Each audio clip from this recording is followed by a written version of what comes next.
آج او مولانا مسجد میں سیاسی بات ہو گئی، مسجد میں سیاسی بات، مسجد میں نماز کی بات کرو، یہ نہیں کرنا کہ محمد عربی نے کتنے لشکر روانہ فرمائے،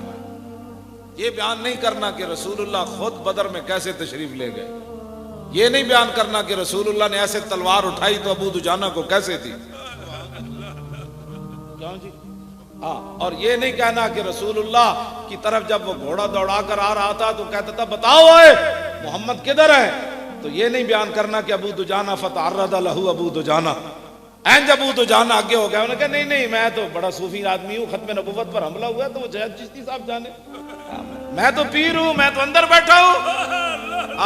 میدان احد میں عبداللہ بن عمید بن زہیر آیا، ان تلوار پکڑی ہوئی تو کہنا دلونی علی محمد فواللہ لاقتلنہ او لاموتن دونا، کہنے لگا میں آج تہیہ کر کے آیا مکے تو میں رسول اللہ تے حملہ کرنا، انہیں تو بکواس بڑا گندا کیتا ہے، میری زبان نہیں گوارا کر دی، میں وہ ترجمہ کرا، مانا یہ اسی میں حضور تے حملہ کرنا ہے، اگو پھر کی ہویا، ابو دجانہ کلے کھڑے سن تے تلوار انج رکھ کے آ رہے سی، تے ابو دجانہ صحابہ نے کہا ادھر آنا بندہ بڑا ڈاڈا آ رہا، نا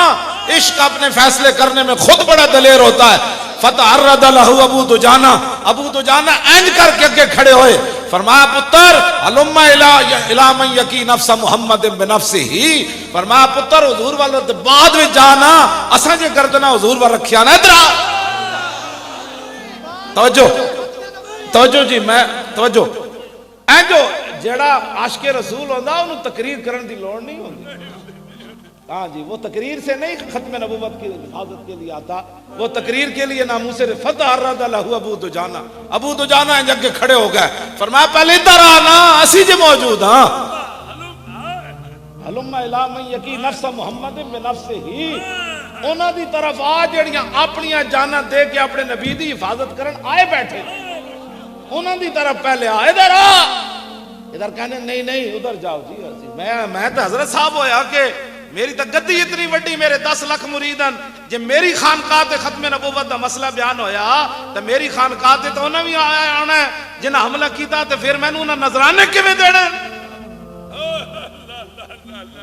سانو یہ دسو ہو جا دین جڑا میں تو اے پڑھیا دین، ابو دجانہ انج اگے ہو گیا، انج کر کے اگے ہو گیا،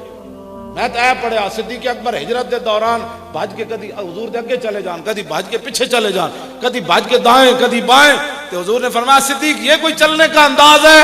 یہ ہے ناموس رسالت کا مسئلہ، افضل الخلق بعد الرسل دسیا، جس طرفوں بھی خطرہ ہوئے مومن کی شان یہ ہے کہ وہ خود آگے جا کر آتے اس کو، ہاں جی ہاں، اقبال کہندا جڑا عشق نے دی نماز ہے نا یہ دے واسطے کدی اذان نہیں ہوئی،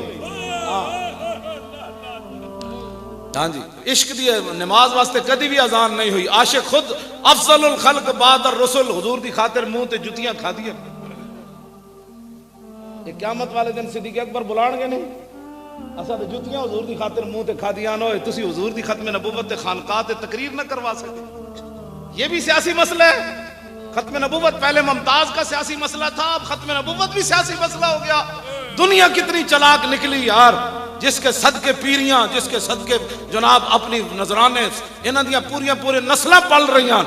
مولویاں دے پیران دیاں، انہاں ختم نبوت دے مسئلے تے بھی نہ بولے، یہ بھی سیاسی مسئلہ ہے، بڑی خانقاہ تے بڑا دربار تے اوتھے جمعے تے ختم نبوت تے حملہ ہو گیا تے تقریر بھی نہ ہو سکی، اوتھے دسو پھر کیڑا دین بیان کر لے، سانو بھی دسو،